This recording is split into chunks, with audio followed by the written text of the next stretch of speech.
For 4 days, 300 souls lived inside a bubble of music and connection. It was called the Jacob Collier Hideaway. It was a truly transformational experience, a place where everyone embraced exploration, openness, and curiosity. But what happens when you leave this bubble? When you're scattered back to your own corner of the world? For me, the experience was too meaningful to let it fade into a distant memory. So this podcast is my anchor, a space to share who you are, stories, inspiration, creative aspirations, and struggles. These are Hideaway stories.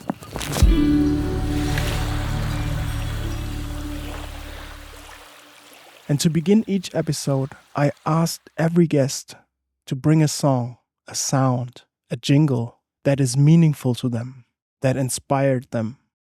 And this is the sound for my next guest.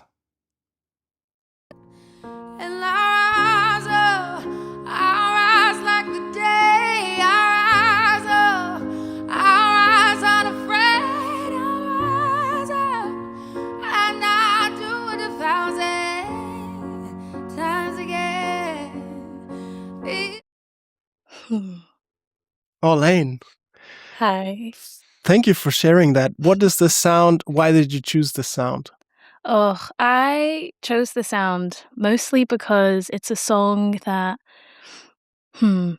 I've listened to it a lot, and I think I've sung it more than I've listened to it, which is a bit of an interesting thing. And it's like a song that has a lot of memories for me. I sung it for a lot of important parts of like my musical journey. I think it was one of the first songs as well. How can I put this? That was kind of a big song to sing, because I think I'm a vocalist first these days. And it was one of those things that it just kind of touched my heart a little bit. And I was like, oh, I want to try to sing this. Let's see if I can do this. And I tried and it worked. And I was like, oh, that's quite cool. And then, so there's a lot of different stories with this song. It was the song that I really kind of fought for, to be able to sing it with the piano and a mic alone on stage at my school, like end of school year concert, which is not something that was done a lot, to like be a full soloist on the stage. But I really fought for it. I was really like, I think I can do this. Please let me do it. The teacher finally let me do it. And it turned out that because COVID happened just after, that was my last concert at school. So it feels like quite special. It's also the song I sung when my dad left like a position that he had in the school as well, and everybody was hosting a party, and I sung this like surprise song for him. So it's like one of those special songs that has all of this, but then also it's a song that I sing a lot on my own in the bathroom at home when I need kind of like this pick me up, this like kind of remember like, hey, you're good, you're doing good things, you're going to be fine. So it's like a song that I love to transmit to other people, but also that I love to like sing just for myself, to like hear that message and be like, I'm going to rise up, it's going to be fine, it's going to be okay. So yeah, that's why I chose this song. So, okay. I'll stay with the song first. Yeah, of course. I mean, it's Andra Day, right? Yeah. And it's a live version of it. So I can relate to the part where you say it's like, can I do this? Because I think it's like saying, let me just sing Whitney Houston or Mariah Carey, like nothing, what could go wrong? So I think that's very much a challenge. But it doesn't seem that you doubt yourself so much that you shy away from doing it. And that's the first thing that I want to explore. How are you, I'll just say, confident enough? Because especially with voice, when I hear people talk about it, they are usually very shy about it, or very like, what's the word? Insecure about it. And it doesn't seem so much, I'm not sure if you have that within you, but it doesn't seem so much that you at least don't show it much. You even fought for it in your school. So tell me about this process. I think to fully answer this question, I think we have to take a couple steps back and for me to share a little bit how I even got into music. I think my story is not really one that is like, oh, I've done this since forever and I was singing since I think I was probably always singing, but it was never something that was that much on my radar until I entered sixième. So sixième is year 6 UK, and I think grade 6, around that. What's it called? What's the word? Sixième. But it's like a grade 6 or year 6, something like that, like in school. Sixième, like just the 6th. Sixième. Sixième. It's a French word. You're talking. Okay, French. Because I was thinking UK, but French. Okay. No, okay. It's a French word because I went to a French school and I'm French. So I don't remember exactly how it happened, but I think I was singing a lot at home, and my mom was like, "Hey, you should probably, join something." And people were always kind of not talking very highly of the school choir, so I was kind of trying to stay clear from that because people were like, "Oh, the teacher's not nice," and whatever. And so I joined a different choir first, which was not really my style. So I did that for a year. I enjoyed the singing, but it didn't really touch my heart enough. And then my mom was like, "You know what, Orlane, like you need to try the school choir. Like just try it. If you don't like it, you'll stop, but you can't just avoid it just because of what people were saying." And people were like, "Oh, nobody ever gets solos. Like you're going to have to like work really hard to do that." And I was like, "You know what, let me just try." So I went in, and I don't remember what song we were doing, but we were like all like singing something. And then she was like, that was the first time I was in this class. And she's like, you sing alone. And I was like, are you talking to me? Like, I was a bit like, okay. So I just sung alone.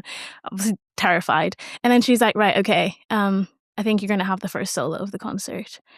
And I was like, I'm a little confused because I was very much planning of being like laying low. That's kind of my thing, like lay low a bit, observe, see how everything goes, and then when I feel like, okay, I can do this, then I like get out of my shell a bit more. But that was not really an option. So I think I went very quickly from like, oh crap, like I'm gonna do a solo and it's really cool, but I'm also terrified. Then I practiced for that solo, did the solo, it went well. And I think because I was in school and people enjoyed my voice and people were like giving a lot of positive feedback to me, I think that kind of built me up. In that sort of like maybe confidence, but also I think I love it a lot, the singing, and I don't just sing when I'm on stage. Like I sing all the time, at school, at home, like every day. So I think it's one of those things that like, to try and tie it back in, that the confidence I think came from a lot of, because that was the last concert, right? You were saying that I was like, I fought for it, but that was like a lot of years of like having reinforcement and feedback that I was doing something that people appreciated and that touched people. Or I would have concerts and people would come up to me and be like, "Oh, I cried in the audience." And I was like, what do you mean? Like I was just out here singing, it's okay. But then it just kind of reminded me, okay, like there's something there and there's a way that maybe you interpret the song or a way that you connect to the song so deeply that you are able to touch other people as well.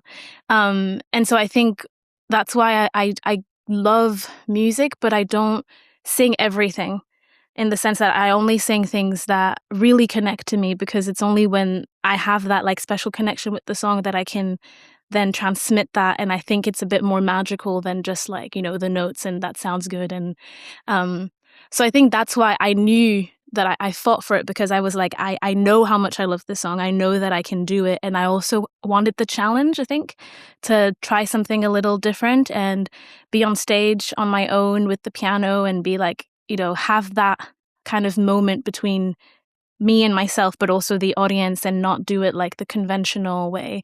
So I think that's why I fought for it. And I think that's why I was like, I think I'm ready. I think I can do this. And I'm glad I fought for it, because then there was no concert afterwards. Why did you have to fight for it? Why weren't you just, I want to do this, and they say, okay? I think just because the way our school went, the end of school year concert was like a big thing with the choir, which was middle school. The choir is for middle school, and then for high school was the school band. So it was the vocalists, and then like, guitarist, bass, a drummer, or whatever. And so usually what would happen is that there would be some choir songs that was just the choir singing.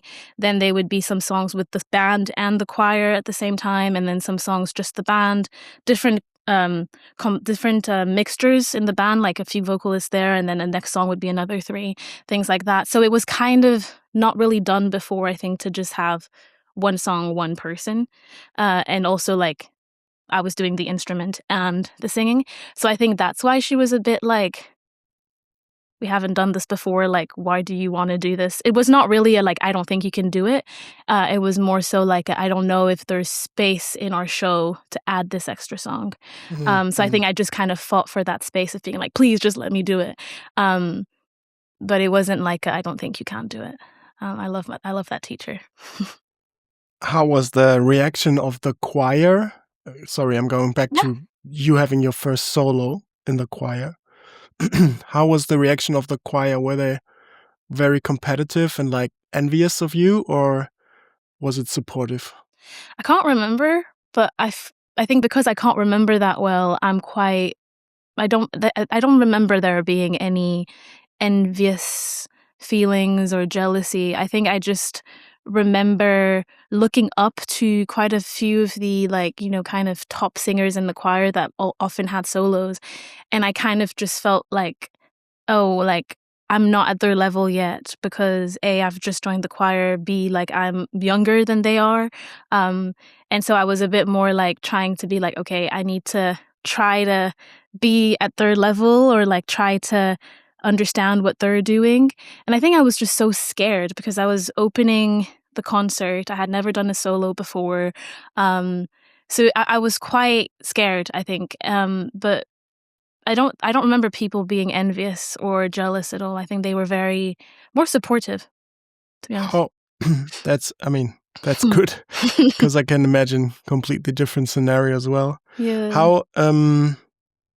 How old were you when you did that solo the first time? I must have been 11.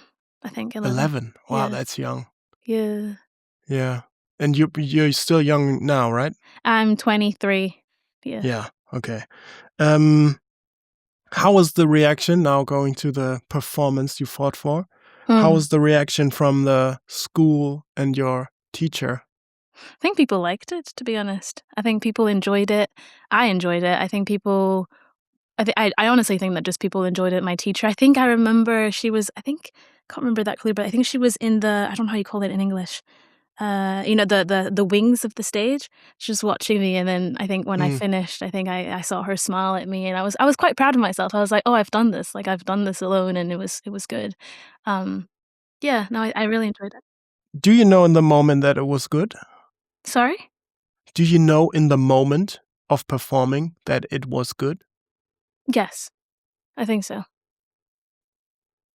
Are you the kind of person who always finds their own performance isn't good enough, and then when others come to you and they're like, oh, I loved it so much, and you're like, yeah, they don't know shit about anything? Yeah. Yes and no. So it depends. So I've had moments in my life where I've sung a song and I was like, that was good. I felt really like brought somewhere else while I was singing, and I think that that's often when I'm like, oh, that even if there's mistakes technically, the atmosphere of what was created is so much bigger that it has to be good, but it felt good. And so I don't usually worry about those, but I think, yeah, the other performances where it's like, I enjoy it, but I don't have that feeling. I'm always like, oh, I could have done this better, or like my timing was a bit off there, and like, oh, like I did this better yesterday and the concert and it was filmed and this and that. And then when people come to you and they're like, oh, it was really good, and you always have a bit, I think that's what you're saying, I have a bit of that disconnect of like, you're telling me this is really good, but I'm feeling not what you're telling me.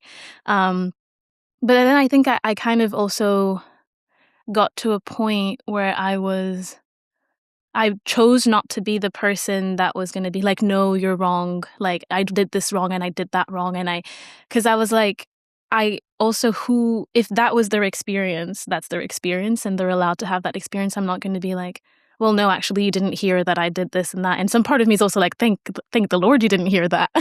And thank you that like you found it was good. So, do you believe them that it was actually good? Like, can it sway your feeling of it? Can it sway my feeling of it? I think it can give a different color to my perception of it. But I personally think that it depends who the comment's coming from. So if it's somebody that I don't know at all, I probably will not put that much weight on the comment because I'm like, well, I just don't know you, so that the weight's not there. But like if it's like, say, a family member or a very close friend that's like, no, like, trust me, like you did, bless you, trust me, you did like really, like you did something really good, whatever. I think it could give a different color and give me a different perspective and get me out of like, oh, you did a wrong note in that 2 seconds and forget that the song's 3 minutes long. Yeah, it can give a different color, but I think at the end of the day, it's like if I felt good doing it, then usually I'm like, okay, that was fine. So your criteria is how much you were in the moment with it, with the song. Yeah. Feeling it. I think it's how I felt in the moment, but also I think I've also learned over time that it's not so clear if it's just how I feel, because sometimes I may not feel like maybe I've had a bad day or something, but I can still sing something that sounds good. And then if I can still feel like there's a connection there between me and the audience, and I can feel that whatever I'm doing makes them feel something, I'm like, okay, I'm doing something here. Maybe not at the level that I would want, but I'm doing something, and that's still good. But yeah, it's a very different thing. It's a very difficult thing actually to like, gauge how you feel about your performances and how you rank them and stuff. It brings me to a topic that I find very interesting. Because conveying emotion through a song is basically what music is for, right? Yeah. And then there is these performances where, I would say most musicians want to feel the music, but I guess not every person has the same approach to how connected they can be emotionally, because some people are just not that emotional. Some people are so full of emotions that they cannot suppress it. So what I'm actually referring to is I've watched the Voice of Germany, I think like season 2 or something. It was very long ago, and there was a moment that stayed with me until today. It's so amazing how this moment was. I think if people know German, I think it's even on YouTube. I found it some time in the past, and it was Jessie J coming as a guest star to help the people singing her song, Masterpiece. Do you know this one? No, I don't think so. Yeah, and there is let me just look it up, Masterpiece lyrics. I don't know them perfectly, so the chorus is, I still fall on my face sometimes. Exactly. I still fall on my face sometimes. I mean, I'm not going to sing it. I'm going to read it because I really cannot sing. Can't color inside the lines because I'm perfectly incomplete. I'm still working on my masterpiece. And the person in front of her sang that, and it sounded very nice. But her feedback was, I don't believe you. I don't believe that this is your masterpiece. I don't believe that you feel perfectly incomplete. That suddenly you're like, it's a bit like, the message is quite similar to Rise Up. That actually you are, as you are, perfect, and this is your masterpiece. She didn't explain, that's what I'm explaining. She only said, I don't believe you. And then she sang it, the person, it was a girl, she sang it again.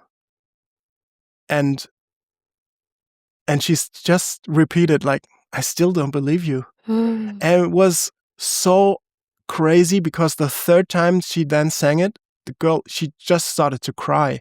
Not because of that the feedback was brutal, but because then she felt it. She went into the emotion of, okay, I really have to embody this. This is my masterpiece. I'm perfectly incomplete. And just really being present in that song brought her to tears. And it wasn't the feedback, but it was actually connecting to it. Yeah. So, and I have so many questions about this, and I think you're the right person to talk to, because when you say you feel it. So first, I'm just saying the questions, you can answer them in the order you want. Yeah. How can you relate to this, first of all? How is it, how can you still distance yourself so much that when you're in the moment and feeling it, that you're actually still in control enough of your voice that it doesn't break? And the third question would be, how do you maintain the feeling once you've sang it so often? Because it dies down a bit, right? Okay. So that's my questions. I will remind you, but... Yeah, just give me the first one again. I'll start with the first one. I think that's better start. What was the first one? Can you relate to that moment where she gave that feedback, I don't believe you? Relate in the sense, okay, let me say that. I can relate to it in my own personal experience, and that's why there's certain songs, let's say I'm like, oh, that sounds really good, I want to sing it, and then I try it, it sounds okay, but I'm just like, it's not there. And I think that maybe now that I think about it, it's more because I don't connect to the song.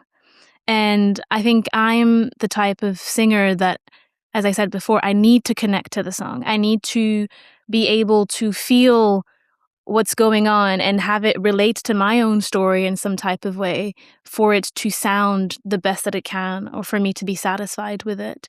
I think for me, it's a very different feeling to sing something that just sounds good but doesn't bring me anything versus something that I'm like, I can really feel that and I can sing it, and it's a good like blend. So I don't think I've had that moment before where somebody was like, I don't believe you. I don't think you don't believe what you're singing. I've actually had a different moment. So go ahead. Sorry, I just wanted to say, I think that would be very odd feedback from just a normal person. I think that could only come from somebody who's like really like a voice trainer, or like somebody who's actually knows what they're talking about. I don't think just an audience member would be able to really even see that you're not. So I can imagine that you haven't gotten that feedback, but relating to the difference of being in the zone, being in the emotion, and more just singing it as an exercise. That's what I meant. I remember having like a vocal like lesson, and the teacher there was I think it was we had that conversation because I think he was very much like, I think more classically trained, like sing the notes that are on the paper, and I was a bit more, but I need to figure out what the emotion that I'm trying to convey is first. And when I have that in my heart or have that in my body, then I can sing the music. And it was a bit of an interesting conversation because he was like, wait, what do you mean? And I was like, well, that's my process. I don't know if it's right, but that's my process. So it was quite interesting to have that conversation with a vocal coach. But yeah, definitely for me, that's something that's very important, to be able to connect to the song and relate to the words. Because I think that when you are a singer and you are going to be on stage and you are going to be there, you have a purpose, I think. And I think your purpose being there is, in my view, is to be able to connect with yourself and find that, like, I'm about to say something that means something to me, but also able to convey that song or those notes or that melody and make that mean something for somebody in the audience. I think that if you're on stage and you're singing something and it's just like you singing at someone, or just, it doesn't have to be singing, like if you're playing an instrument and you're just playing at someone and they can't be almost brought into your world a little bit in any type of way, I think that that's a performance that fell a bit short in some type of way. And for me, I feel like that the best performances are when you're really brought somewhere else, when somebody's able to bring you into their world because they believe what they're singing. If you're just there like hitting the right notes, it's like, yeah, it sounds good, but I'm still sat on my chair. I'm not feeling like, ooh, I also felt incomplete last week when my boss said this, but I stood back up. You don't have those moments if the person that's telling them to you doesn't believe in themselves, you can't suddenly believe it as well. So I think that there's a purpose there when you do get on the stage, that you kind of have to, at least for me, like I need to be able to believe in what I'm singing. It didn't happen all the time. When I was in the school band, there was sometimes songs that you had to sing because that's the song that was chosen to sing, and you just have to adapt. But these were not my favorite songs to sing. But I was like, I'm also not the main vocalist here, so my job is to be part of this group. It's not to be like, center stage, convey that emotion. So yeah, that was question 1. I forgot the other 2 questions. Yeah. I will remind you, but I want to stay there a bit because I think there is different people or different performers on stage who have different types of trying to reach the audience. I think, like, if you talk about the way you do it, there's of course a lot of examples of powerful, mostly women, I have to say, but maybe some men, but mostly women who just embody this so much, and like they're in the moment. Like somebody, I don't know, Adele comes to mind, or Aretha Franklin, like these kind of people. I guess they're more like that. I wouldn't necessarily think that other performers, like, I don't know, really the world stars who have a show like Taylor Swift, like Beyonce, Rihanna, I'm not sure if they would be even able, or maybe even see themselves to have every moment of the show being in that emotional state, because there's so much going on, so much performance going on, so much light show, so much entertainment going on. And I feel that's as valid for me personally. I think that's also very valid. But yeah, that brings me to the other second question, the distancing from it a bit more. Like if you really completely went into the emotion, every performance, every second, it can overwhelm you emotionally also, right? So I don't think it's possible to maintain a 1.5 hour show with that like 100% like super emotional connection. Yeah. So how do you distance yourself enough? What's your process with that? I think I'll just talk quickly about what you said about Taylor Swift, and like I think you need to find balance as well. And I think that kind of perfectly links into the question that you asked afterwards, is that for, I think, a show or a performance of like 2 hours, however long they perform, it's like you can't always be like hyper focused in that one singular moment. I think different songs have different purposes. So I think you have to be able to structure your show in a way that goes up and down, and now it's just all quiet and it's all about this one, me and the guitar or whatever, and then it goes back out to like this like very big upbeat song that's a bit more like let's just let loose and relax. And I don't think that one is better than the other. I just think that if you have to be connected to the song, because you have to know that the song that's upbeat is not there to be like emotional and bring me in. It's there to transmit a different emotion, and you have to be able to tap into that more like carefree moment than the like very inward thing. So I think it's still a similar thing, but you just shift the gear and you kind of use different parts of the, I don't know if you call it like an emotional toolkit or something, that allows you to stay a bit less like, spent, or like I'm just like so deeply in that emotion. And I think when you say, how do you find the distance? I think it's from that, it's having a range of songs that touch different feelings, right? If you only sing on stage only really tough, challenging, hard, sad songs, then it can overwhelm you. I'm sure it could. But also if you have interspersed with that songs with hope in it, or songs that make you feel more confident, songs that have a different emotion that they're trying to get out of you, then it kind of also strips you out of that moment from the previous song that was very like, people leave me and I'm so sad, to like, actually I'm strong and I can do this. So I think that's a way to distance yourself. I also think that when you are on stage, most of the times, you're not singing that song for the first time.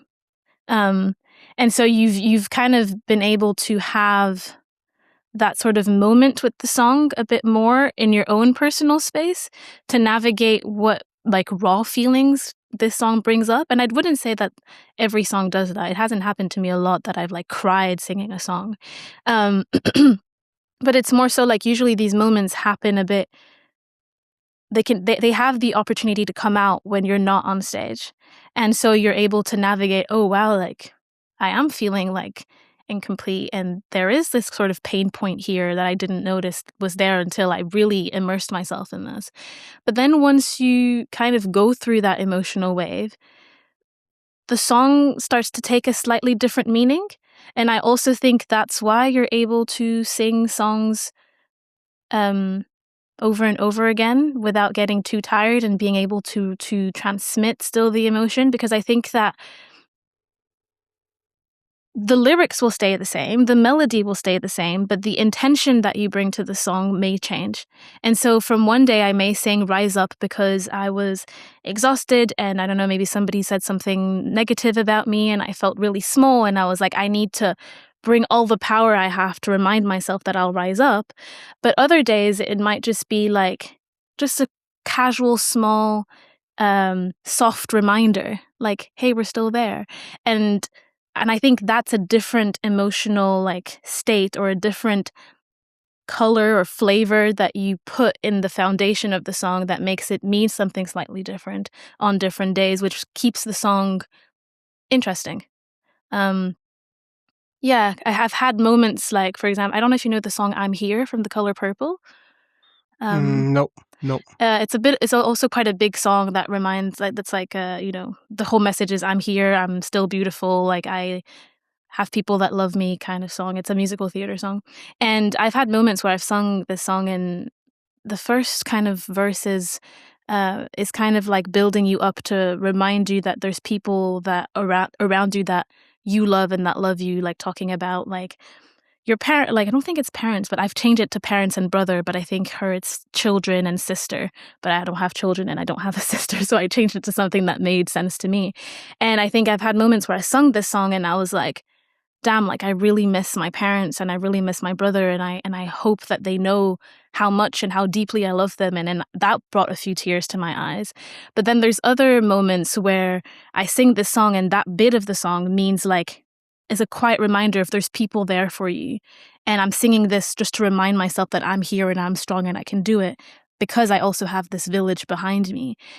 So different days will bring out, I'm just trying to say different days will bring out different emotions from that song. That means that I'm singing it with a little bit of a different perspective. Yeah. That's great. Yeah. That makes so much sense. Hmm. So maybe we can share a video of you singing Rise Up, just Yeah. like for a second, so people know like how you perform it. Today, now? No, I mean you can perform it live if you want to. No. I thought you meant the I can. Yeah, the video that you sent me. We can do that. Yeah, for sure. Yeah, that would be great. And I'll rise up, I'll rise like the day, I'll rise up, I'll rise unafraid, I'll rise up, and I do it 1,000 times. Yeah, it reminds me of a song I think that is perfect for that emotional roughness, let's say it like that. And I'll always come back to Donny Hathaway. Do you know him? No. You should look into him. He's someone who I think he really cannot constrain himself. Ooh, okay. He is always like a bit like Otis Redding, but I think even crazier. Like he's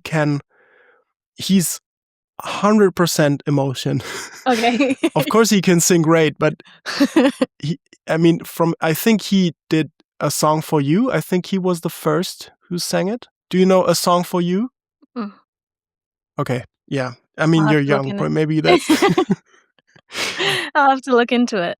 yeah. You should see it because Donny Hathaway, he's exceptionally emotional in my opinion. It's always like it's almost like there's so much emotion coming up that even though he's already singing it very raw, it still feels like he has to put a lid on it. Yeah, it's crazy. Yeah. Anyway, the third question I had was maintaining the emotional possibility. Maybe you already touched on that with changing the intention behind the song, but also, at least in my opinion, if I heard a song too often, and especially too often for a long time in a row, it almost is like it completely lost its spark. Like sometimes I hear it and I don't get any more emotional connection to it.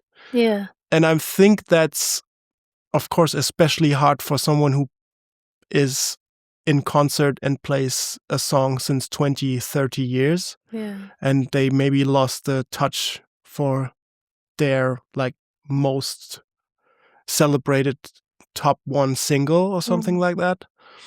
But how do you maintain that it's still, that Rise Up, you could theoretically sing it in 20 years still, and it would still mean something?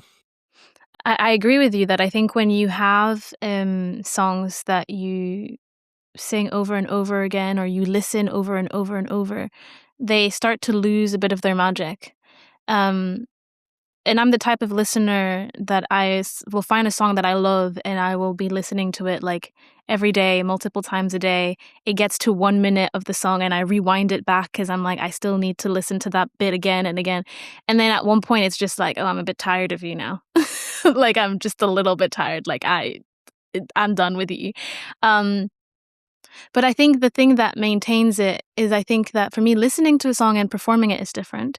I think when there's been times I'm sure there's been times, I can't picture one now, but where I was at a concert or I was doing something and I just didn't feel it. I was like, I'm tired. I don't really want to do this. But I think I love being on stage and I love like the connection with the audience. And so I think from on days where I didn't connect as much with the song, I tried to connect more with the audience. And that was a bit of a different like flavor that I brought into it. And I also think that how I could sing Rise Up again and maybe in 20 years or something is because I think, it's not my song. So I'm able to be like, I'm not forced to sing it. So I sing it when it means something to me. And there's always moments in your life that you'll feel like you're a bit low and you need to rise back up. So this song always comes back when it's needed. And I think I haven't had the moment yet in my life where I'm like, oh, like I'm forced to sing the song over and over and over and over again, and it doesn't mean anything, and I'm tired. These days I sing like in a bar about once a month, and so oftentimes the songs I sing are similar, or like the big bulk of the set list is kind of the same. So, but because it's spaced a month apart, usually I have time to be like, okay, like this is fine. But I've had moments sometimes where I'm like, oh, I really don't want to sing the song, and instead I'd like do a different one. Or if I do that song, I'm like, well, it's fine. I'll just do it and try to make it mean something. But it is hard though when you don't feel it and you have to like draw from something else. Yeah. Yeah, now we come to the part of the conversation that I usually, it's usually after such a long time. So maybe you already said that you were born in France, but maybe you can just introduce yourself and like, what do you do? Also, what do you do for a living? Maybe are you a professional singer? Like, is that your goal? Also, maybe just say a bit about you. Yeah. Well, my name is Orlane. I'm French. Both of my parents are French, and I have a bit of an interesting history of where I grew up a little bit. I was born in France, stayed there 3 years, then we moved to Canada, and then I grew up most of my life in Singapore, so from 5 to 18. And I went to a French school there, so very French culture, did most of my education in French, but learned English in Canada, hence why I have like this accent and that I don't sound French when I speak. And then I moved to the UK for medical school at 18. I'm about to finish it now and move to London to start working as a doctor. So I think, yeah, my life has been very much like medicine and music, and I feel a bit of like tension sometimes about how I can make both of them work, what I want to focus more on in music, and I think that's why I took a couple more steps when I think last year or 2 years ago, don't remember, to start performing more, getting back on stage, because when I was in university it was quite hard. I didn't have that sort of like beautiful like group or like place to sing that I had when I was in school. I was in the school choir, then I moved to the school band a year early, so I was doing that every single week. I was also in musical theatre, so I was doing a lot of music and a lot of performing, which I loved. And then I went to uni and it kind of stopped. I tried, but it felt like the vibe wasn't there. I couldn't connect with the people. So I struggled quite a bit with that. And then I was like, okay, I just need to get back on stage. So I found a bar and I've been singing in a bar for about once a month around there for the last year, which has been quite good for my confidence, I think, as well, because I was used to doing a lot of performing, but kind of like 2 songs, 3 songs, 4 songs in one go, a bit of a break here, then somebody else would go. I was often singing with other people next to me, or a choir behind me, or like the teacher was there, like, doing the choir. And if I felt like I was a bit like panicking or something, she would like, give me that smile that reminded me, right, stay calm, you're okay. And so when I started singing in the bar and it was me singing to a group of people that weren't really there to listen to me because they're there to enjoy their drinks, it was a bit of a weird moment. And then I didn't know if I could sing like an hour and a half, with breaks obviously, but an hour and a half if I had enough songs that I would want to sing in front of people. So I think that was an interesting learning journey for me musically. And I think now where I can see going forward, I do want to continue performing. I really love it, but I think I also want to try a bit more like songwriting and try to, we talked about all of that emotional feeling about connecting to a song and being able to sing that. And I think I'm having a bit this desire these days to try and write my own music that I connect to. And I think that's kind of a goal of mine these days, of wanting to, write something that I get that feeling from, but I wrote it rather than somebody else. So yeah, I think that's kind of like the next kind of what I'm looking at. But yeah, continuing to sing, I love it. Did you write something so far, or like something ever? So I've written a couple of things now, not anything that's finished, but I've been, I think, in the process of allowing myself to see if I can if I can do it. I've been to a songwriting retreat as well a couple weeks ago, which was really fun. And I think there I realized, I'm not. There's a couple of things I think in the songwriting space that I'm okay at, which I was a bit surprised. I was like, oh, okay, that I can work with that. I can try that. So I think now it's kind of like dipping my toes slowly but surely and being like, okay, can I do this? Can I try this? What do I want to say? But songwriting is it's a craft that has a lot of moving parts.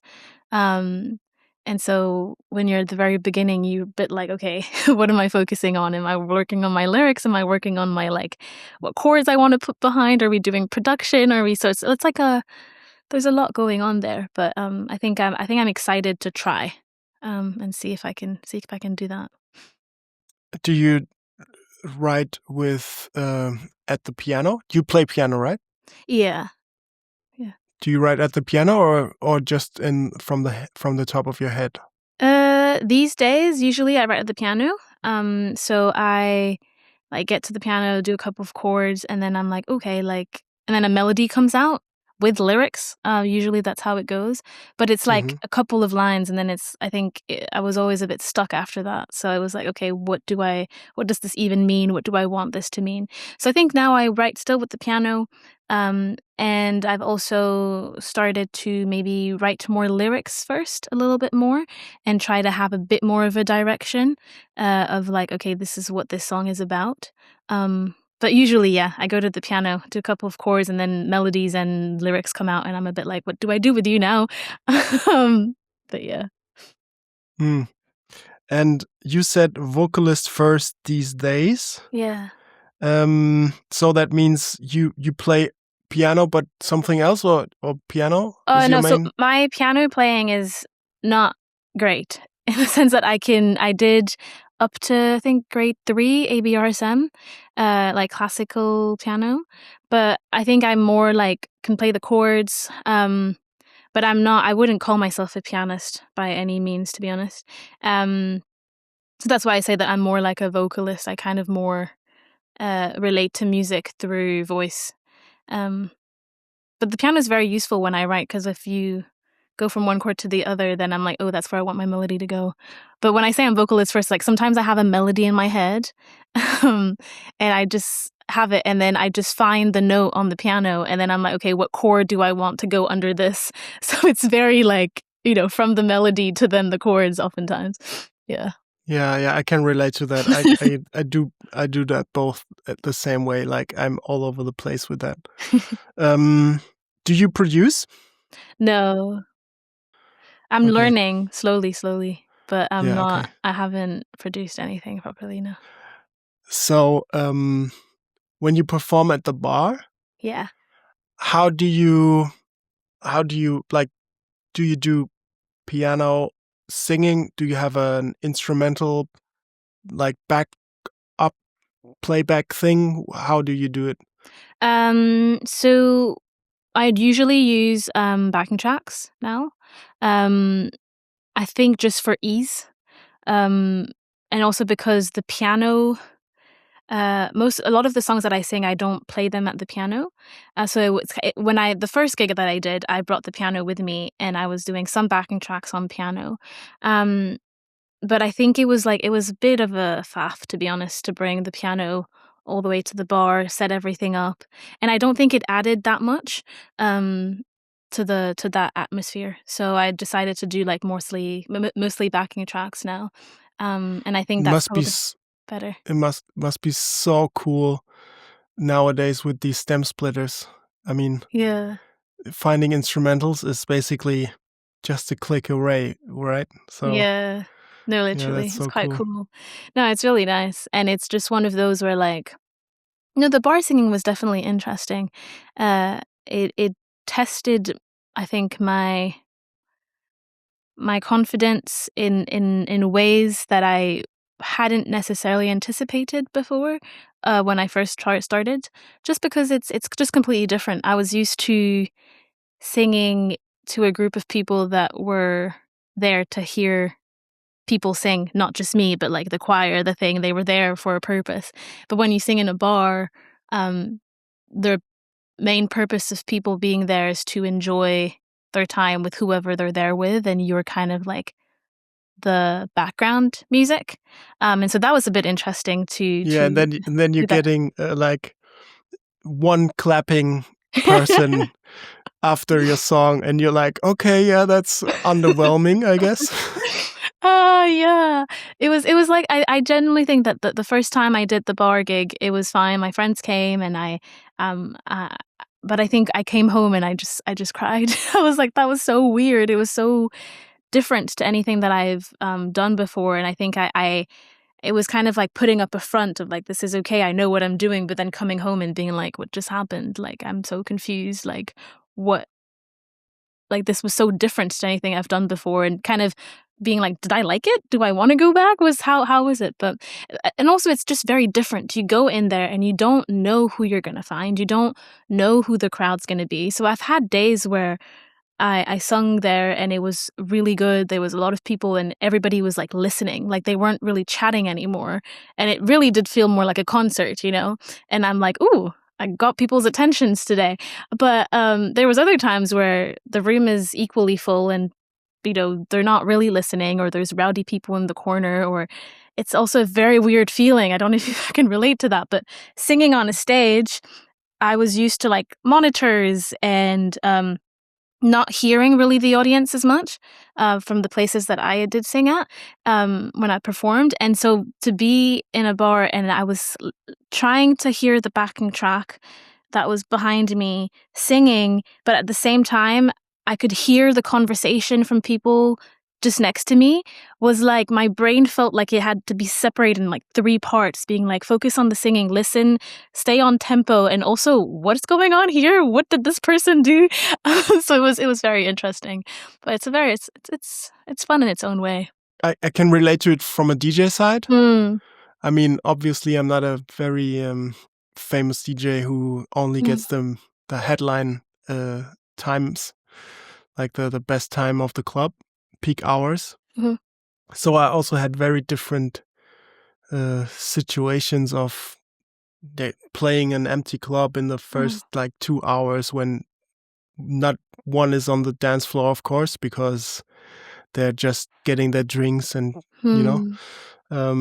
to actually playing right after the headliner, which is then maybe like 3 in the morning, 4 in the morning, where everybody's like really waiting for, okay, now can you top that, please? And it definitely is no fun to me to have the first part. I really don't like it at all. I personally couldn't do a background kind of thing.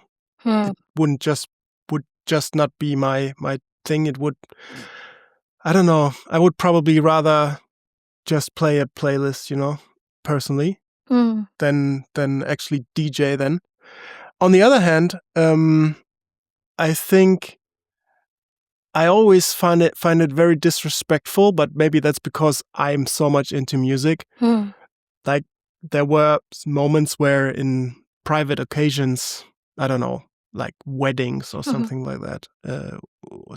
One person, like for her birthday, she got a singer, and I always found it weird that people weren't dancing or like being there, seeing the performance, and that just like right next to the, like they're basically on the dance floor, but like not caring at all that there's somebody singing live.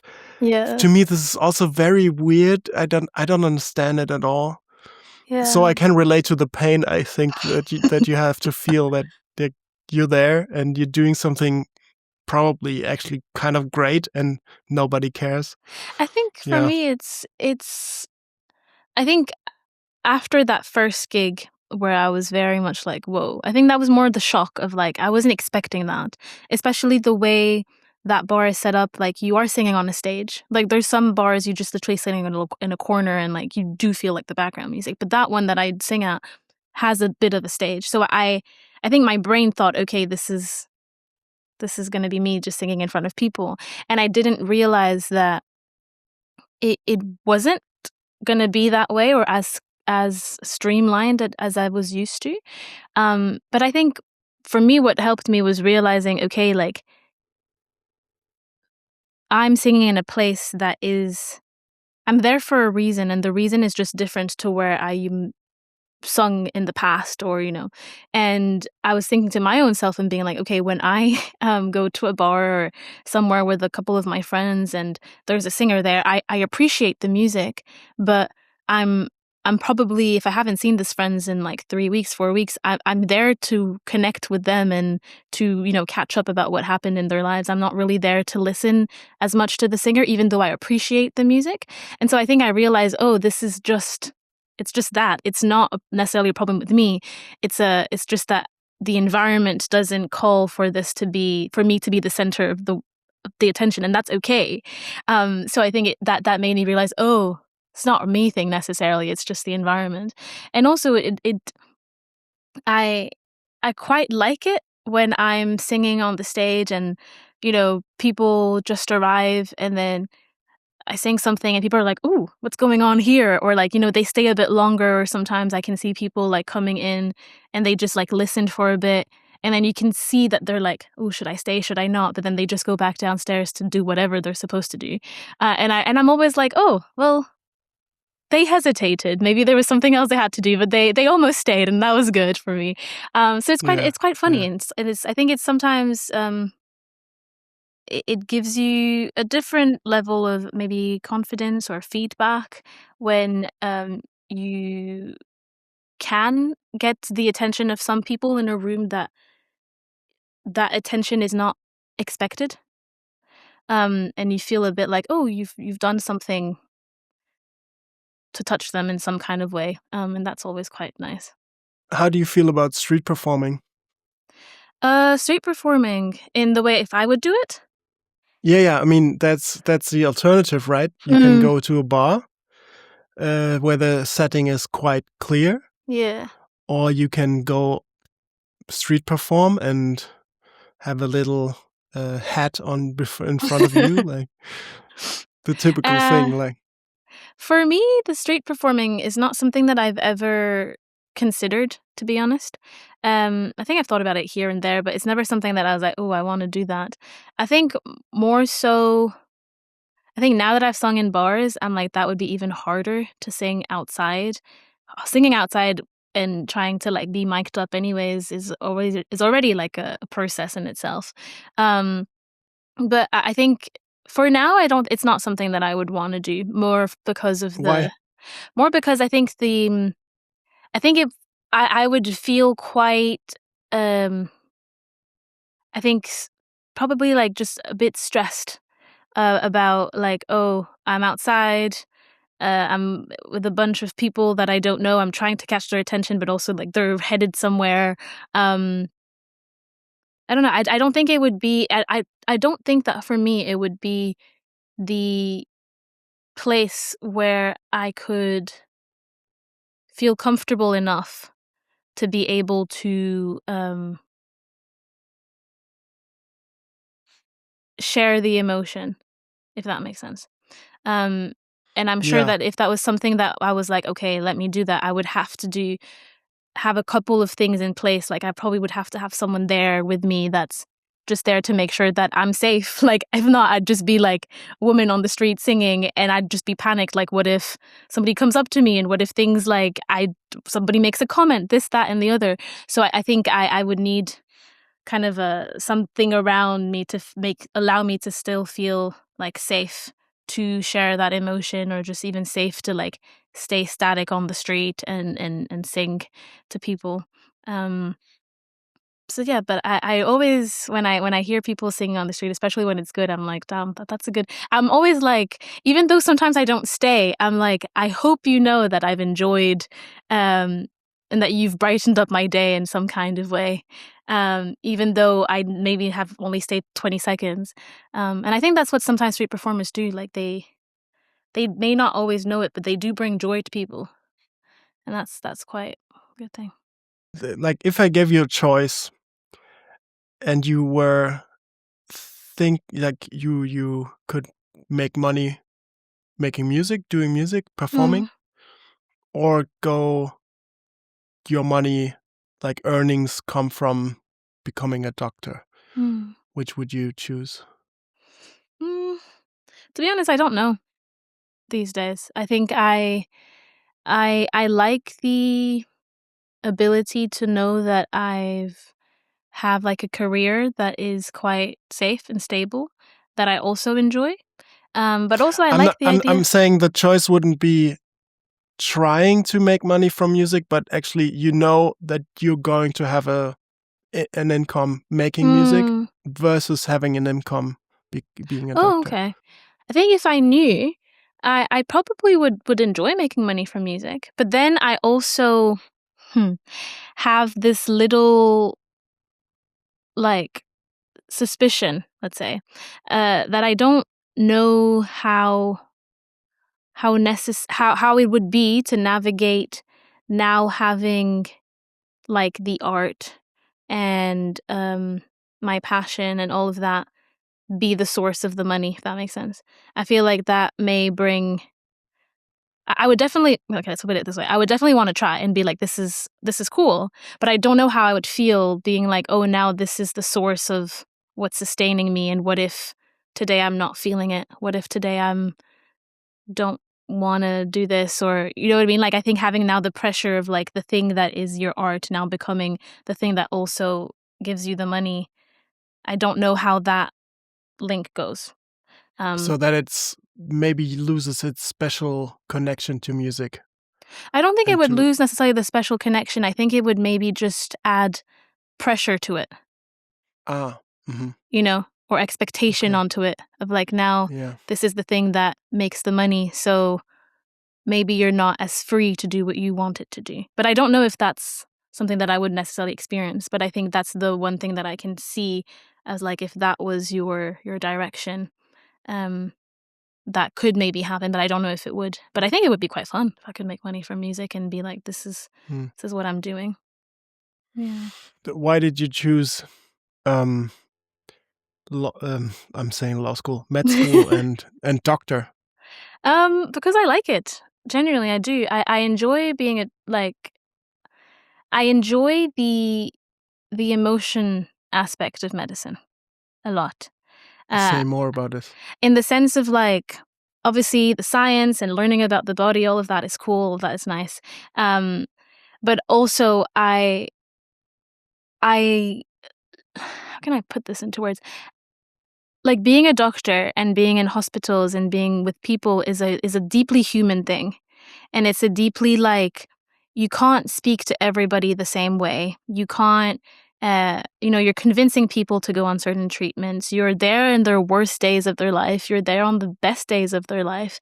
And it's one of those moments where you really, like, how can I say it? Where you realize the beauty of being a human. And I think you learn a lot about just the human experience by being around people that are going through like tough times or hardships, and how they show up. Like, you may find like somebody that's in ICU that's like in a pretty bad condition. They're going to be fine eventually, but they're not great right now.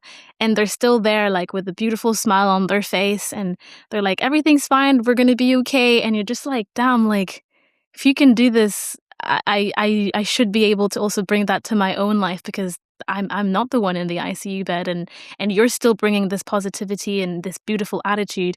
But you also see the other way around, that when people really crumble under like the pressure of the diagnosis or whatever's going on in their life, that their outcomes are not as good. And so I think for me, it's like the emotional human connection that I'm able to get in that field is sometimes quite similar to the connection that you're able to have sometimes with the audience. Different in a lot of ways, but kind of being able to connect and relate to the person and be there to listen to them and try to find the right words. I think medicine is so much more deep than just like, oh, here's my problem and here's how I'm gonna fix you, or not. But like, when I'm in GP, for example, there were so many times, GP is family medicine. There were so many times where I was like on the phone with someone and they would call and they would be like, going through like a mental health issue, for example. And they would talk and talk and talk. And I was like, oh, I didn't do anything apart from just necessarily like listen or ask a couple of questions. And at the end, they're like, oh, I feel so much better. Thank you so much. And I was like, I literally just picked up the phone and listened to you for like maybe 15 minutes. And now suddenly you feel better. And you're like, there's a power there as well. There's an ability to understand the emotion, empower people to make better choices, or remind them maybe as well of their strength, and remind them that small steps can lead to like the outcome that they're looking for.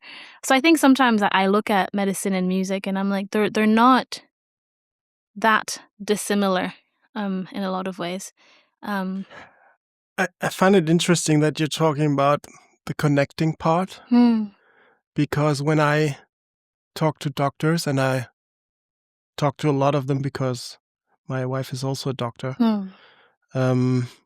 it doesn't seem like that for most. It's more like, I don't want to stereotypical, like, convey something that's maybe wrong or too stereotypical. Yeah. But it sometimes feels as if the talking part is by far the most inconvenient and annoying part. I just want to fix you. You should just do what I tell you and then leave, like, and I understand that perspective as well a lot, because depending on which specialty you're in, Yeah. people are different. I Yeah, mean, for sure. so it depends definitely on the specialty as well. So I find that very refreshing and cool. And I'm asking myself, why medicine specifically and not, for example, psychology? Because you can get that as well if you're in that world. I think first of all, I want to comment on what you said initially about medicine and how it's not like that. I'm talking from a perspective of still being a student. So I think the beauty of being a medical student as well is that you have that time. You have that luxury to go to people's bedsides and talk to them and stay there for half an hour while they tell you about how they met their husband and their granddaughter and their this and that and the other, and talk to you about their dog. Like, you have time to do that, and so you are able to connect beautifully with people in that way, especially when you have the capacity to.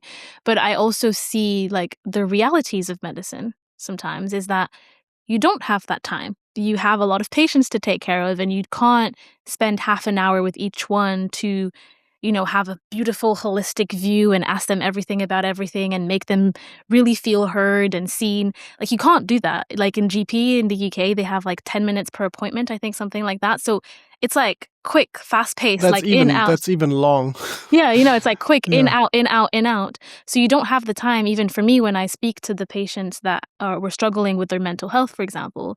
I usually stay on the phone 15, 20 minutes, but I have that time to do that. Like, doctors, sometimes they do take the time, but sometimes they're also like, well, I have another 15 patients waiting. I can't stay half an hour with you. It'll, cause, havoc or, stress the other people that are also needing my time and attention. So I think that beautiful part of medicine is something that is, I think, sometimes a bit difficult in the realities of medicine as part of a system.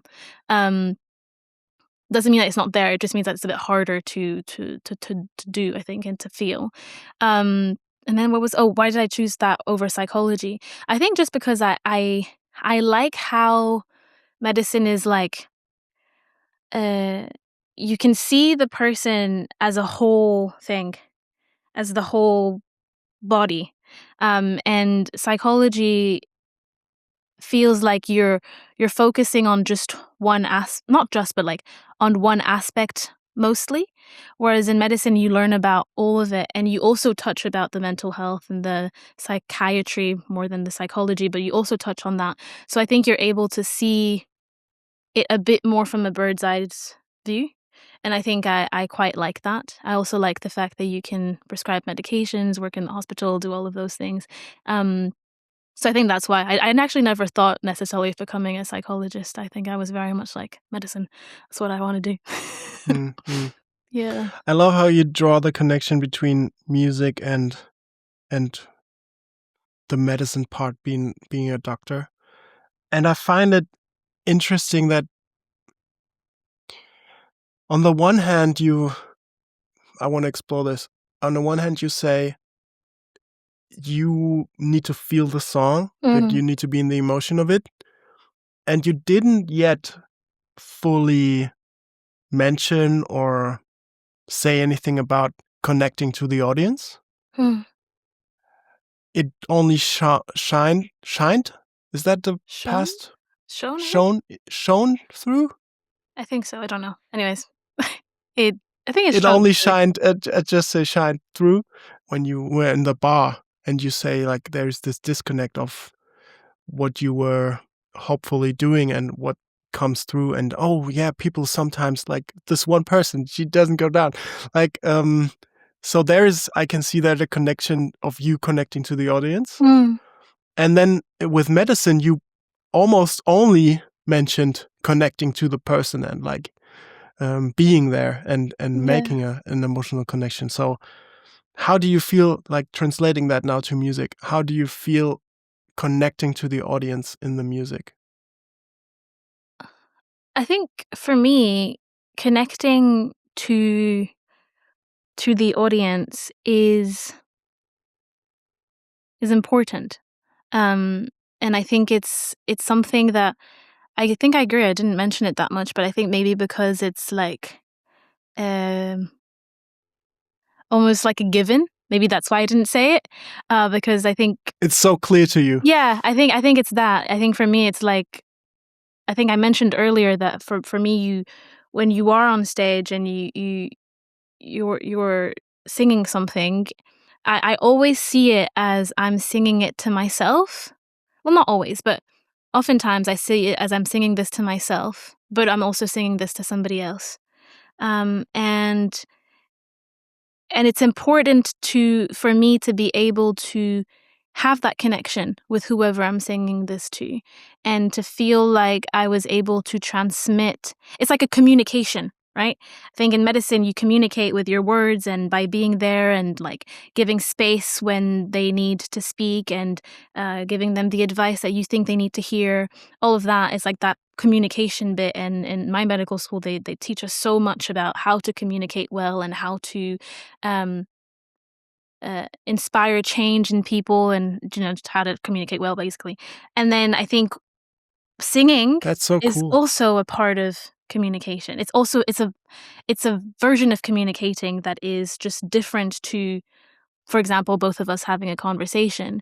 But if somebody sings a song, or if you're at a concert, you feel like something was shared between you and whoever was up there most of the time. If that thing is like, oh, like they really did this, this note really touched me, or they said these words in a specific intonation that really made me feel like, damn, like I feel that too. Or like, I don't really understand what they try to say there, even though I know the lyric. I don't really know what you were trying to say. I'm a bit confused. And then you kind of just move on to the next song or something. But I think that you can't. I think you can't. It's a weird balance, because you cannot give too much importance to the audience that you don't even know who you are or what you're trying to say anymore. But you also can't disregard them fully, that you're just singing something at them and hope that they understand. You have to try to find and build that like bridge a little bit, or that connection. And I think that's something that I've definitely done. Sometimes, as I said, I go on stage and I'm like, I'm here mostly to sing to myself because I had a bad day and I need to rise up, or whatever it is. And I also trust that by doing that for myself, it also does it for other people. But I've also had moments where I've like sung Rise Up, for example, for my dad when he was like leaving his position, and I was singing it with a bit more like, I was singing and I'll rise up, but I meant, and you'll rise up. You'll rise unafraid. You'll be okay. You're going to be fine. I know this is the end of this chapter, but you're going to be okay. And that was a different, completely different way of singing it, because I was not doing it for me. It was fully like, please understand that this is what I'm trying to tell you. Or I've sung a song for my mum on one of her birthdays when they're like a surprise party for her, that's called Masterpiece by, I think it's Jasmine Sullivan, something like that. No, Mona Lisa, and then in parenthesis Masterpiece, or Masterpiece parenthesis Mona Lisa, I don't remember. But it's kind of like reminding the person, like, like I'm a masterpiece, like I'm, type song. And I sung this song fully, like with the intention of being like, Maman, like I need you to understand how special you are, and how much of a masterpiece you are. And I was singing that fully with the like, this is for you, and I hope you hear it, and I hope you feel it. So yeah, no, the audience, and whoever the audience is, if it's one member or like 1,000, you can't, I think, not think about them at all. Think you at least that's how I view it. If not, I just sing in my bathroom when I just need to sing to myself. Yeah. Is it easier for you to speak a message of love through music to someone else? Or is it easier to say, I love you? Not really a difference. Not a difference. No. Okay. I think for me, like I can say that easily with words. But I think that sometimes the words are heard, but they're not felt. I think it's a similar thing of like, you can tell someone you love them every day, but if you don't show them, it's like, well, I tell you every day, but it's like, yeah, but I can't feel it. And I think that love is an action as well. Like, obviously it's important for people to say it to you or you to tell that to them so they can hear it, but it's also like in the smaller moments of like, hey, I saw you were tired, I made dinner tonight, or here are flowers, or whatever you can do to make them feel like they're special in your eyes brings a different like, oh, I understand now when they say they love me, that's what they mean. And I think if you sing like a love song to someone or something, that gives another like, oh, that's what they mean when they say that. So I think it has to go together, I think. Yeah, I think it would be a bit of a challenge if, I don't know, it'd be a bit of a challenge if somebody only told you they loved you through music but never said the words. It'll be a bit weird. You're like, I know they feel it. I mean, yeah. that would be weird. But I think it's different for people to how do they express love? How do they communicate it? How do they convey it? I think for some people especially, I think it's very hard to say the words. There is entire families where they basically never say it. Yeah. I know a lot of them. Very, very many actually, where it's not so, at least I'm not sure. Maybe it's something in Germany, but I have the feeling in other cultures, in other parts of the world, it's maybe sometimes communicated more often. But I guess there's cultures where they don't really say it out loud, and you need to actually find what is their way of saying I love you. Yeah. Even though they don't say it. So, and I feel that for some people, expressing music and motivating someone or giving a message that you said, like, I hope you hear this. I think that's for some people way easier, especially if they know how to sing or something like that, than actually saying the words. Yeah. That's why I asked. No, I think I agree with you. And I think that's why I view like that sort of like complex thing of like, because it's true, some families, they never say I love you to each other. Some friends, they never say that. Some, and it's like you realize, I think, with time that there's like, love is not this like, I love you, that's it. It's like it has the word, but it also like the word needs to have meaning, and the meaning comes from how they've shown it to you, how they've made you feel, or things like that. And I think sometimes it would be hard. I think I'm sure there's people that are in families where people keep on I love you, that's very easily said, but it's never felt. And other people are in families where it's never said, but it's almost all around, that it takes you a while to realize, oh, they've never said this, but like the way they show up for me, the way they've done everything in their life, it bleeds everywhere, I love you. Like, it's everywhere in their actions, but it was never in their words. And sometimes it takes people a long time to realize, like, oh, it just looked different to what I thought it should look like. And I agree that I think sometimes for some people it's so much easier to just say, like, to convey a message through a song and be like, yeah, I hope you hear it, like, please, like, that's what I'm trying to say, but I can't use kind of the blatant language right now. I can't say it yet. Yeah. And then there's, of course, all these emotional dependencies on, I mean, now that can get really, really complex very quickly. Where love is conditional, where it is, at least seemingly, that you have to provide or do or say or be someone so that you are worthy of love, of appreciation, which is unfortunately, I think, a huge part in society, that seemingly you have to fulfill something in order to get this praise or this something. And it removes, I think, the human side of who you are from the performative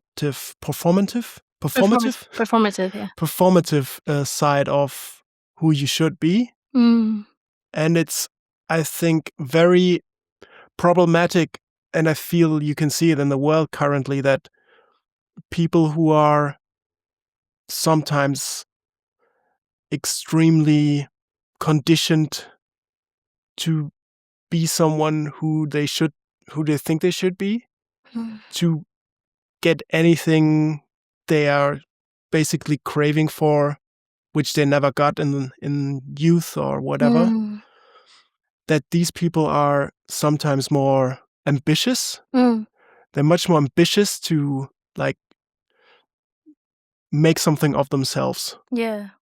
And psychologically, I don't think these people even know that a lot to do with that is so that I can actually get what I didn't get when I was young, which is hopefully praise, like just unconditional love. Yeah. And it's so wrapped up, like the entire actions that you take are so tangled and wrapped up in me as a person. So I am this, I don't know, let's just say somebody is a doctor and now my parents are proud, you know? So, and some families, some cultures maybe even view it that way. Yeah. But if you're not a doctor, oh no, you're a failure, you know? So, and I'm not applying that this is in your family. I don't feel it is like that. No. But I feel that this condition that you have to meet is, it can be very damaging, I think, to society. I think I agree. And I think that for me, nobody pushed me to go into medicine. And I think that it's also, I think I've been grappling a little bit these days with the thought of like, I think it's important to try and understand why you're doing certain things, and try to get quite honest with yourself as to why you're going after certain things. And I think why I'm trying to say that is because there's a lot of, I've heard quite a few stories of people that have made it really big, and they were like, I need to be a millionaire, I need to do this, I need to get to the top of the ladder, whatever. And then they get there and they still feel that feeling of inadequacy that they had from the beginning, that was, as you say, like the driving point that pushed them up that hill. And I think it's almost a blessing and a curse, because when you have that behind you, you move in a different way. You move faster, you push yourself in certain ways, but it's also damaging because you're not allowing necessarily yourself to be, and to be exactly who you want to be and who you've always dreamed of being. And so I think that's why sometimes I try to be quite cautious with like my aspirations, for example, in music, and trying to be like, okay, like, and I haven't found the answer to that, to be honest, but trying to be like, what are you actually doing this for? Like, really, truly, honestly, what is it that you're looking for out of that? And if the answer is the fame, the praise, the thing, it's like, that's not, at least from the data that people tell you from having gone through that, I don't think anybody has gotten that out of getting to the point in the career that they wanted to. And I've seen that in my own life, like when I've, achieved great things, in school and stuff, I always, now that I'm slightly a bit older, I realize that that's never gotten me the feeling of like, oh, I can relax, I can exhale. It's just like, okay, what's the next thing now? Like, I need to get to this point and achieve this and achieve that, and then I'll be enough, and then. But I realize, okay, like, let's take a step back a little bit and figure out, okay, what is it that you truly want to do? What is it that's actually going to bring you joy, that even if you didn't achieve, you would still have had fun during the journey. What part of the journey was the thing that brought you the most joy and brought you the most like satisfaction? And I think, I don't know, these days I'm thinking like if you figure that out first, then it can make sure that you're going after the right thing that makes sense to you in your life. But I think it's a hard thing to figure out. At least I find it hard. So yeah. I have that. I think it's also a personality type, like which kind of, because I feel that every person, of course, has a foundational, what's the word, need to be connected, to be loved. Yeah. So for sure. I think that's human, but I think what is the thing that makes you feel loved is very much personality, like different. I don't think everybody feels the same thing for the same way what they do. Having said that, for me, I try to ask myself very much the same question that you said, and I always try to see, because I know that in my personality trait, it has a lot to do with, am I impacting something in the world, in the other person? Like it has to do a lot with the other person. Okay. And I feel we're a bit similar with that. Like when you mentioned medicine, I could totally relate to that part. And this is so important to me that I think if I just went with my ego, I would do things that weren't even necessarily good for me, but it would be good for other people. Or would be good to that it helps the other person, even if it destroys me in a sense. So I overvalue that connection, and their coming forward, achieving something. I overvalue that in comparison to what I'm achieving for myself. So I try to ask myself, now I'm coming to the question, I try to ask myself, if nobody ever found out that I do this, would I still do this? Yeah, that's a great question. And in the beginning it was really hard because I realized that I think I wouldn't. And even I think I don't know even what I would do. So it really got me into some hole of like, what am I actually doing that's where nobody is a recipient of something? And it's even with that podcast, I asked myself, okay, why am I doing this podcast? Yeah. Am I doing it like to, I don't know, be recognized by, I don't know, let's just even say Jacob, will he find out? Like, will he see this? Yeah. And I have to, because my ego wants it to be like that. Yeah. My ego tells me, oh, maybe you will have Jacob on at some point in your life, like, and I really, really consciously have to detach from that and not make it about this thing that my ego wants me to do, and detach from that and actually see, would I still do this podcast if nobody knew it? Like if this episode wouldn't come out, and I can definitely say, yes, I would do it. And that's why when I chose to actually do it. Yeah. Because I so love the conversation and the connection that I have with people, and like getting to know them and see the different shades of creativity and how people express it, that I can say for myself, I mean, of course I wouldn't say no if Jacob wants to be on this podcast, but I can definitely say if I was 21, probably the driving force behind it is to like make me be seen, like make me be recognized. And that I can now see myself actively detaching from that and not identifying with that thought. And it's also vulnerable to say it out loud, because of course it's a deep conscious thing, psychological thing. But yeah, that's, I don't know why am I rambling for such a long time? No worries. Yeah. No, I think it's like that question that you said, if nobody saw this, if nobody ever saw this, would I have still done it? And I think that's a very hard question, because if you're really honest with yourself, you realize that a lot of things you do in life, I think especially when you're a bit younger, your answer may be, I'm not sure. And then when you have that answer, you're like, now what? What do I do with this? Like, this feels kind of big.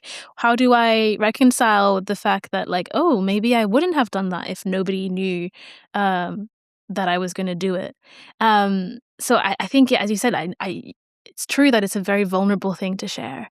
Because it's like, oh gosh, like, but I also think that it's a very, like, human thing, because I feel like a lot of us can connect to that, and you realize, okay, like, if I really ask that question for certain things in my life, you realize, maybe my answer is not the answer that I would hope to hear. But then you also have this beautiful moment where you're like, okay, now that I've realized this, I can try to use this going forward and ask myself that question with the new projects I want to bring to life, or the new things I want to do, and really be like, if nobody, for example, for me, like, if nobody ever heard the music you did, or, you know, if nobody ever heard the song you're going to write, would you still write it? And if the answer is yes, you're like, well, I feel like then, even though I don't know where this is headed, then maybe I'm on the right path.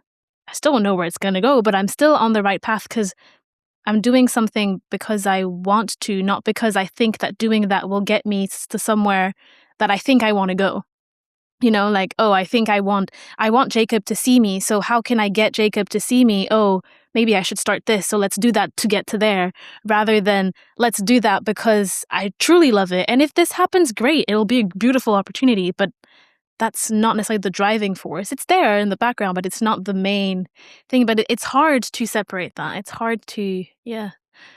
I can totally see that. And it even goes so far, because when I talked to Suze, I think it's episode 11, she also shared her writing process. And she said that she has, when she's writing, she has in mind who's performing it with her. Okay. Like, she has the person in mind who's with her on stage, but also, of course, herself. Mm-hmm. But she doesn't have in mind the person listening to it. Oh. And for me, this is completely different. When I write, I think of a person specifically, mostly one person, sometimes two or three, and me seeing their reaction to hearing it for the first time. Like you said, please hear this. Yeah. Like you said, for your father or your mother. That's how I hope they will understand what I'm writing, that it will give them that emotion that I'm currently trying to convey. So to me, it's so entangled with the perception of someone else that it's even harder for me to detach it and really come back to what do I want. It's really, I would say, one of the biggest questions that I have, and the biggest development areas within myself, to really go into that presence of my will and my strength and my personal detachment from who's the recipient of that song. Like, even I'm for example, I also mostly do electronic music, and I'm having the people, like, my it's almost like, of course, do I like the song? Do I enjoy it? Is it my taste? But very, very closely linked, way after that, is people standing in front of the DJ booth and partying to it. It's almost like I cannot unsee that. Like, would people dance to this if I do an electronic, like drum and bass, dubstep, house, something like that? Yeah. And it's so crazy to really, it's really actively taking back this thought and coming back to myself. But I think it's also like, when you're sharing this, I'm also thinking that it makes sense that that's how you would view things. Because if you're a DJ, from what I understand, the purpose is to put on a song that's going to get the room going, right? Like that's the thing. Like there's very little DJs that their purpose is to make people go still and focus inward. You know what I mean? It's like, we're here to party, like, and so that would make sense that when you write it, you have that in mind, because you're trying to deliver that, or you're hoping to deliver that. Whereas I feel like when you're writing songs, let's say, for example, for your own self to sing, for your own self to perform, I think there needs to be obviously a consideration for who's going to hear that, but also much more importantly is, do I like it? Because let's say this song makes it or something. I need to be able to enjoy singing this. And I need to be able to, as we talked about at the very beginning of our conversation, I need to believe in what I'm saying. And I need this song to be able to mean different things in different moments of my life so that I can maintain this sort of emotional connection to it as long as I can. And if I'm writing something just trying to please somebody else, then that sort of like fire within the song is going to burn really fast. So I think it's also like, yes, both of these things are music, but they're very different. They're still very different, like mediums still, and so the outcome is different. I think when you're a singer or performer, you can decide, okay, today I want to like make everybody dance, but there's also a place for like making everybody go still. Which I don't think happens as much in DJing. I may be wrong, but I don't think happens as much. No, for sure it doesn't. And I think you're right. Maybe that's very typical for that kind of music. I think the question then would be, who's guiding the decision? Who's deciding, is this song, I think especially for pop music, the recipient is the deciding factor. And what has worked in the past, also for movies, what has worked in the past, what resonated with people, what worked, is the deciding factor for, we're going to do this song.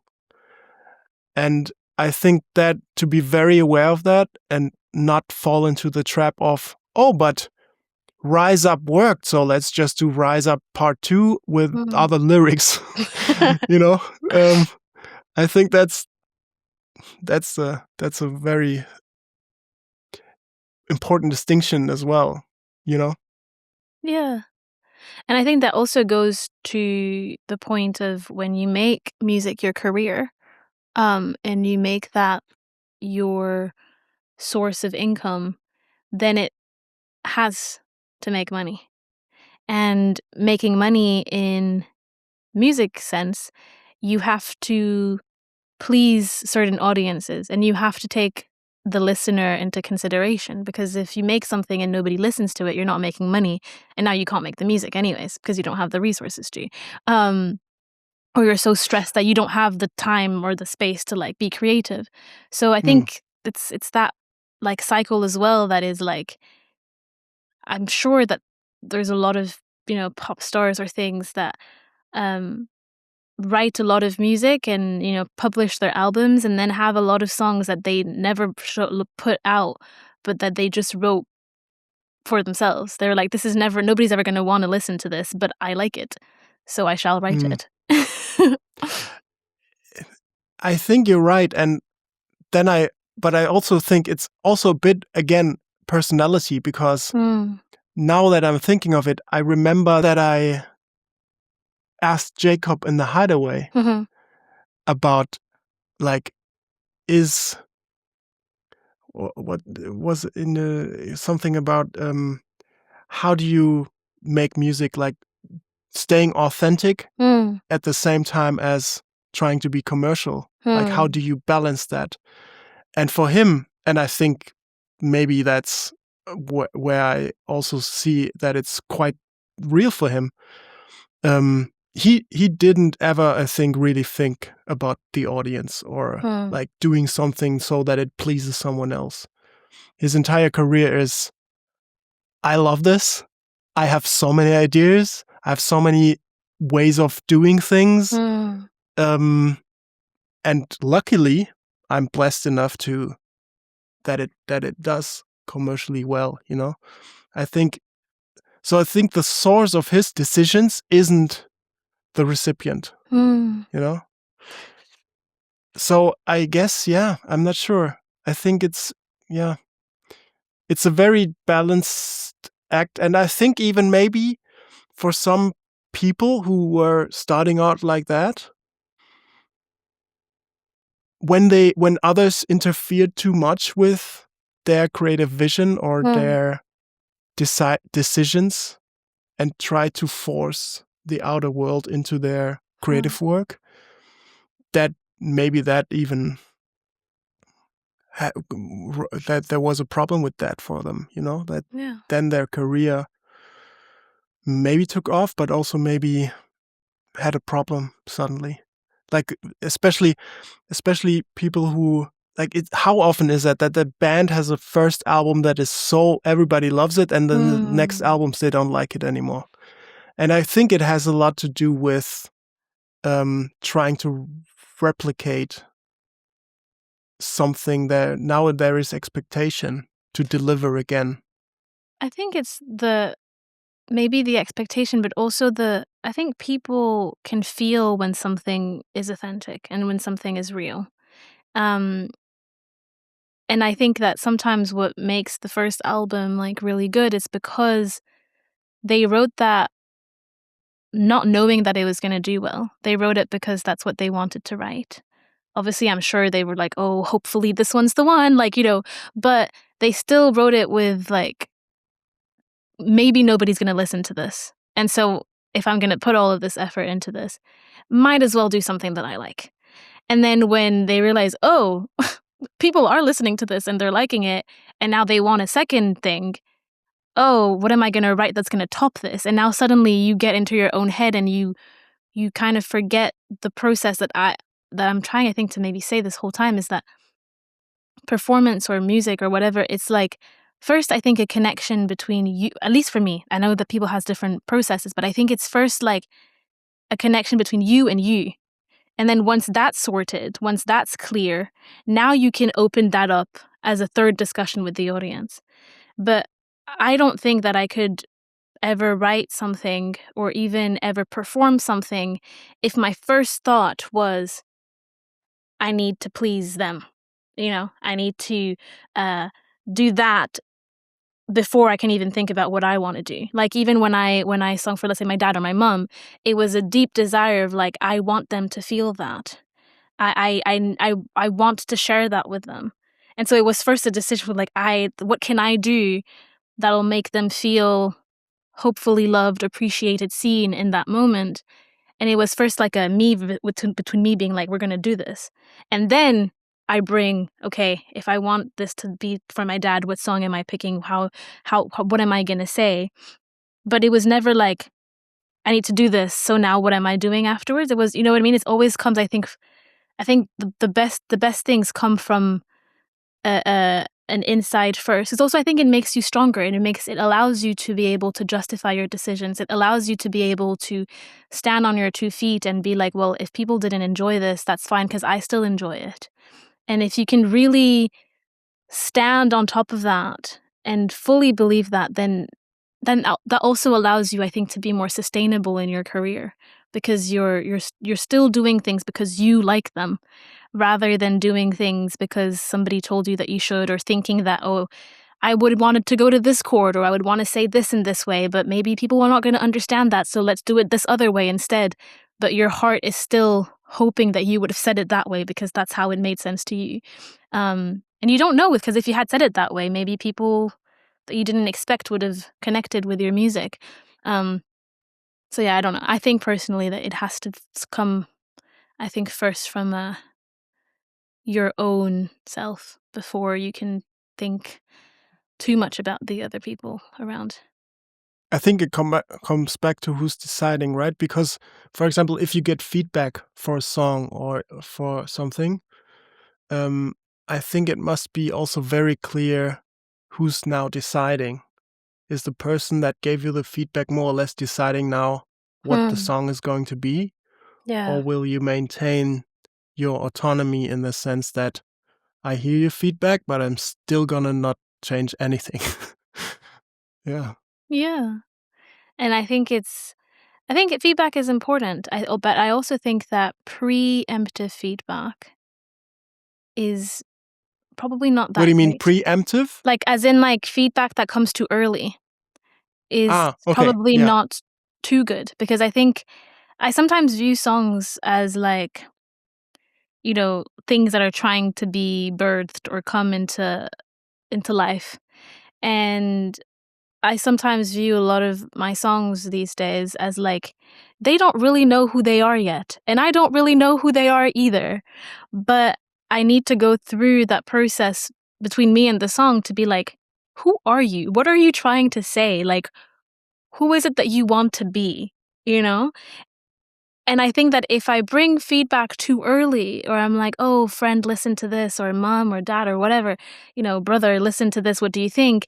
Then it'll taint, like, they'll have their own thoughts, opinions and things, but that'll taint the fact that that song still doesn't know. So it's not like it's not like you come with a product that's already quite strong and you're like, this is who it is. But you go with to feedback or to people around you and being like, do you feel what I'm trying to say? Like, this song is strongly trying to say this. Does that come across?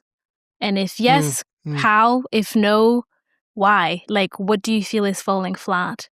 But I feel like, oh, my camera's about to die. I'll have to change. Anyways, but I feel like if you do the other way around, it becomes a bit tougher. I don't know. I feel like the song needs to know who it is first. If you bring people in too early, then it's like, becomes a bit tough, more challenging.